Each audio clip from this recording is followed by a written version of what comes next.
Welcome back, Tribe. Seems that I'm not the only one noticing these weird things going on after the pandemic. Apparently, it feels like we're in an alternate universe, but this guy here, he's only got 5,000 subs, Alter Ego Sean. It says, nothing has been the same since 2020. Weird times we're in. Let's see what he's noticed. What's good with y'all? Alter Ego Sean. Hope y'all doing well. Tapped in. I advise y'all to start taking walks too. Really good for your mental. But the video today is about Excellent. things have not been the same since 2020. You look at any aspect of life. You look at working. We all work. You look at relationships. We all have different relationships. You look at the future. Just being optimistic about your future. Nothing has really seemed the same.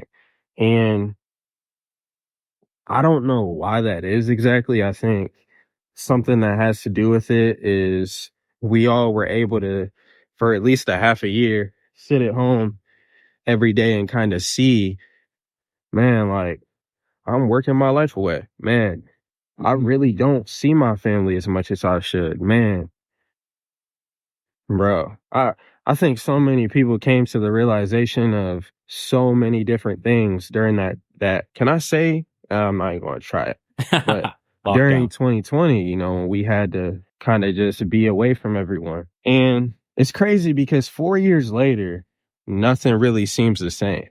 Culture shifted dramatically, by the way. I don't know if you guys have noticed, but the bar scene, the club scene, none of that stuff I don't see the same lines that people used to have. All the establishments seem empty. There's nobody at restaurants anymore. The last time when I was in Phoenix, something like December, a year ago, I couldn't believe how empty the city was. Phoenix, if you don't know, is a city that's really busy in the wintertime because of all the snowbirds is what we call them. In the United States, basically everybody's escaping the harsh winters of the Northeast or Northwest, middle America, and they come down to vacation in Phoenix where it's like 70 degrees. It's absolutely perfect. Literally, it's perfect weather. A dry 70 while everybody's getting snowed in. You're in shorts. Dead. The last time I was there, dead. All establishments, dead. Nobody walking the streets. I don't know what happened. Combination of the narrative that got pushed. We got radicalized in our positions of who was wearing a mask, who wasn't. Got demonized if you weren't wearing your mask or you decided to opt out of injections or, it like put families at odds with each other because, the media made it seem like it was life or death. Like if you don't get this done, you're endangering my health. If you don't fall in line, you're a radical anti X, Y, and Z. That shattered a bunch of family dynamic. People have never been the same since. And unfortunately, it has altered American culture permanently in a way that I don't know if we're ever going to recover from it, at least not the generations that have lived through it. People don't trust each other anymore. People don't trust the government anymore because of what's happened since the pandemic. All the information that has come out, people feel betrayed. And this hermit lifestyle has kind of picked up since then. Not only that, but the economy is no longer the same. I don't know. It feels like a charade, like we're living in a house of cards and it's all about to fall. Let's see. And I don't think people really talk about it. We're in another pandemic right now where people just don't want to work. And people want to say it's Gen Z or it's just younger people. It's older people who don't want to work too. It's older people who are tired of being sick and tired, and it's kind of leaving everyone with the question of what now? Well, what do I do now? I know this isn't what I want to do. What do I want to do now? In dating, I don't know if y'all are married, y'all have been with someone for a while. Dating has not been the same since 2020. Now, a lot of that has to do with where we're at socially, just men and women. It's like we're on two completely different spectrums, but pre-2020, dating was normal, bro. You could look at someone and be like, I could see a future with them. You can't do that anymore. The future, I want you to honestly think. Now, I'm in a different boat. I am pretty optimistic about my future, but when you think about life, do you really think 5 years from now? It's like something weird where you can't even really think long term because it's almost like I don't even know what will happen by then.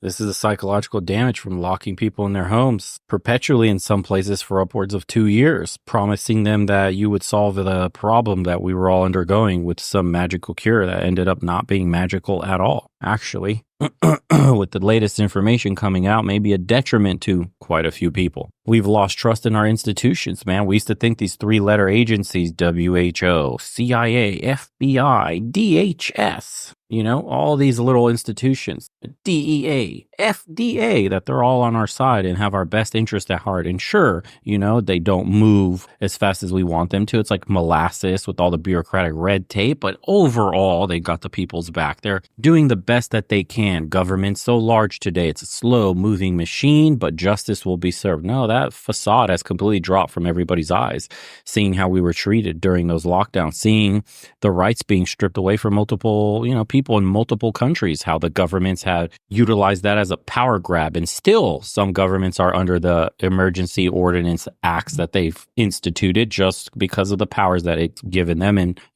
you give away an inch of power, you're never going to get that back. They just have to get a taste of those emergency articles that, give them this top down ability to rule over you. So I don't know, man. When you factor in all that stuff, yeah, the culture has changed completely. We've turned on each other. The media made us turn on each other. We don't trust the government and we don't trust one another. And we were emboldened in our positions and they told you that it was life or death. Like I said earlier, literally they said, like, if you don't do this, you are responsible for the death of I don't know how many people potentially. That's crazy rhetoric to be happening in a country at a time where we're all uncertain and we're pushing drugs at light speed without them being properly tested. We have protocols that these drugs take years to develop. The average one, 3 to 5 years, something like, don't quote me on that, but it's something that I read, like 3 to 5 years going through the pipeline properly. We did it in less than one, something of that nature.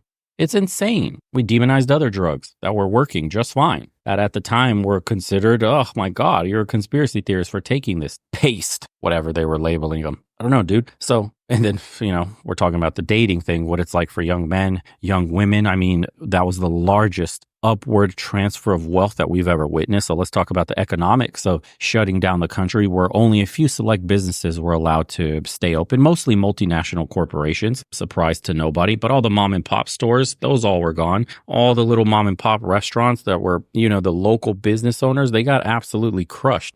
So many restaurants I used to love going to had gone under completely. All those little stores that I used to visit completely gone under. Now all that's left is corporation. What do you think that did to the middle class of America? It shrunk dramatically. And we printed so much money out of that whole pandemic that, now we're paying for it with inflation. Can't afford to buy a house. Your job or your business got destroyed. In America, they only offered us like $1,400 was the first payment, or $2,000, whatever the fuck it was. We're supposed to last on that for the entire time some of these states were shut down. How, man? I don't know. That did something to the psyche of a lot of people. Planning 5 years, 10 years down the road is hard when you're trying to make ends meet next month, the end of the month. How am I going to make bills the end of the month? Who has time to think in the next 5 years when this is happening right now? Optimistic about the future? Not for many people, not the ones that got crushed for COVID. How many millions of Americans are still trying to recover after basically the largest, upward transfer of wealth? And they were directly involved in the scheme that had seen their retirement, their assets, everything that they've ever worked for, their businesses completely be ripped away from them for a government initiative. Wow.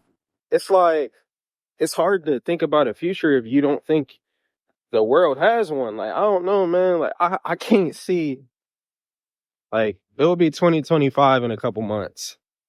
In 5 years, we'll be in 2029 and it'll almost be, but basically in 5 years, it'll be 2030.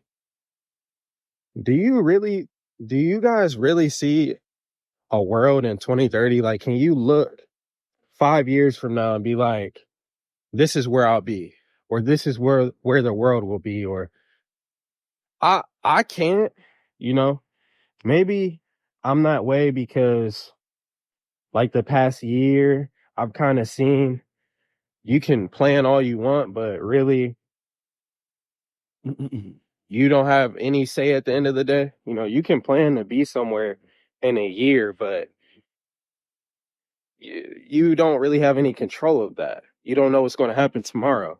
How do you know what's going to happen a year from now? Yep. What I'm saying is more so, I can't even picture a world in 2030. Yeah. Like, I remember I was in high school and I could picture myself when I was 25. I could picture myself when I was 21, you know? But talking about the future, dude, look how much uncertainty we have just around the election. I want to show you guys something. This is nuts. So I have this community post up, and it says, "You're not voting your way out of this." And this is the U.S. national debt from 1900 to 2020. Look at this graph, by the way. This is the U.S. national debt in 1970, around the gold standard, where we got off of it. Look at the debt ballooning. We're a debt-driven economy. Look at this. Look, and it shoots up. What they don't show you at the end of this graph is that it has gone up another $10 trillion in the short 4-year span here. It took us to do 10 trillion. It took us from, what is that? 2010 to 2020. Sheesh. And we've eclipsed that in less than 4 years. So our debt is ballooning up at an uncontrollable, unsustainable rate. People are already sounding alarms in the finance sector. But again, if you're a young man and you're seeing your nation debt balloon to this level, you're watching everybody barely afford to make it month in and month out. Average American doesn't have $400 in the bank account for an emergency. People can hardly afford to pay their car notes anymore. Like record levels of default happening. People can't afford, they've been priced out of buying a house and are being priced out of rent now because it's gotten out of control as well. Where do you see a future if this is what's happening when you're looking all around you? When I was 18, I could picture a world 5 years. Like, I can't do that anymore. Like, I have no idea where I'll be when I'm 31. And it's only been that way since after 2020, bro. We're living in such weird times. Like, just think, man. These times are so weird. We just had the presidential election last night. And it was almost like I want to be optimistic about the future, but we're living in such weird times. It's almost like we have to be realistic at the same time. Like, I want y'all to think about something. All right. It was it maybe 2 months ago, Donald Trump was almost assassinated? Who talks about that? Have you heard anyone talk about that? It's like it happened, and then a week later, we forgot about it. That's how odd times we're living in, where a former president of the United States was almost assassinated. Like, bro, like, skimmed him. Like a millimeter to the right. He's dead. And it's like we just forgot about it a week later. Like, we're living in very bizarre times.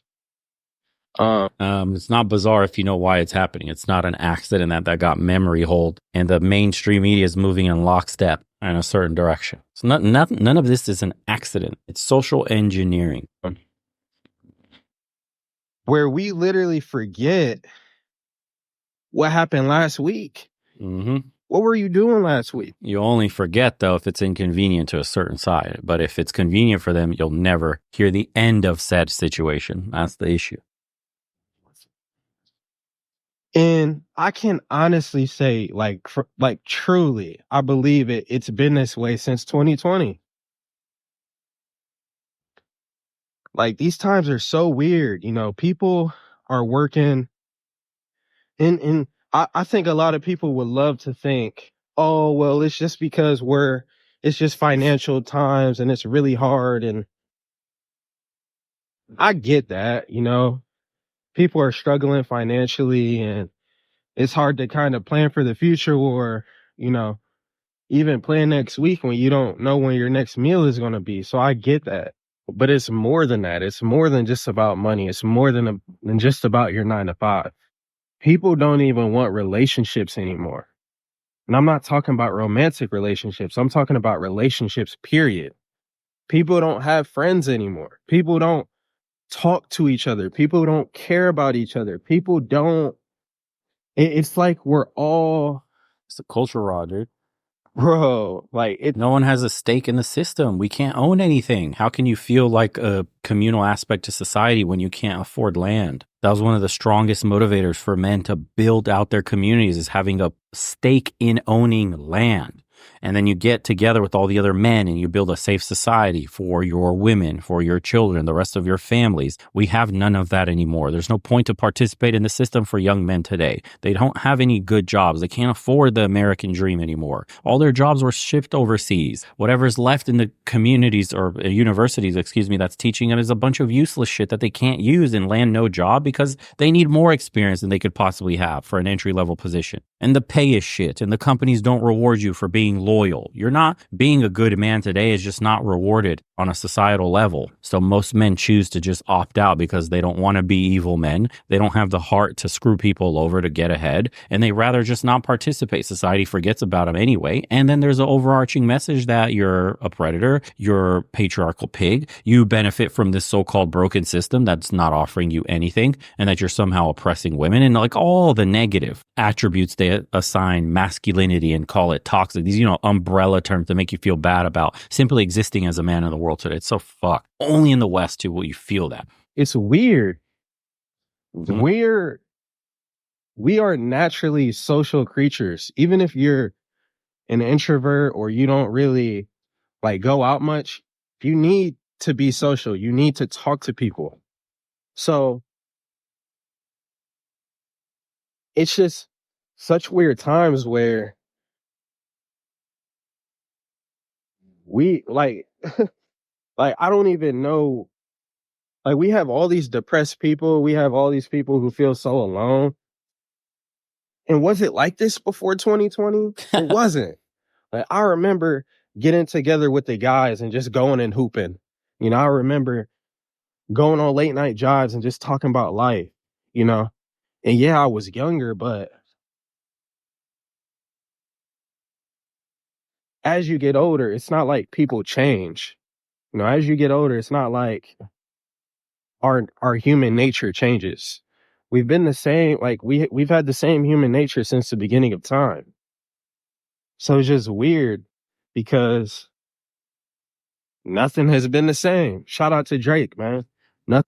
This guy commented, we're not even eating real food. Jeez. The government showed you that they can take your job and lock you in your home, and there's nothing you can do to stop them. Your neighbor showed you that if the government tells them that you're the enemy, that they will turn on you without hesitation. Your doctor showed you that they're willing to let you suffer harm and possibly die to protect their license and livelihood. Life has become uncertain because many of the illusions of safety that we all shared have been shattered, succinctly put. People don't want friends. They don't want deep connections. They want their phones and fake interactions. That's just a cope. People want all those things, but it's what the guy wrote right above them that's causing people to regress into themselves, and not in a good way. It's just distracting yourself from the fact that everything feels fake. The charade has fallen all around you. Because people don't want to work because we have hopelessness. You can't retire, own a home, be left in peace for traditional beliefs, attacked by social media for anything not woke. Corporations own everything. Media gaslights you from both sides. That stuff takes a toll, brother. Indeed. Says you're not wrong. I'm 42-year-old stay-at-home mom in the suburbs. I noticed every single thing you said for myself. I say to my husband, there's been a shift. You don't feel it? I don't know how to describe it better than you have. I have the same thoughts about the attempted assassination. No one wants to be friends. I can't picture the world in 10 years where we're going. Everything feels fake. It says prices on everything jumped 40 to 50% in a short 3-year period. It took 40 to 50 years to gradually raise prices this much. Think about that. Haha, excellent. We'll end it with the George Orwell. Nothing exists except an endless present in which the party is always right. God, 1984 is incredible. More applicable in the world today than any other book, probably. If you guys enjoyed today's episode, give the guy a like and a subscribe. His name's Alter Ego Sean. Small channel. Appreciate everybody that's been tuning in. Guys that have joined the private community, looking forward to our next call on Monday. Appreciate everybody that's been doing the consults and buying shirts, man. Helps the channel directly, and we'll see you guys on the next one. Links are all in the description, guys, if you're interested. Take care, everybody.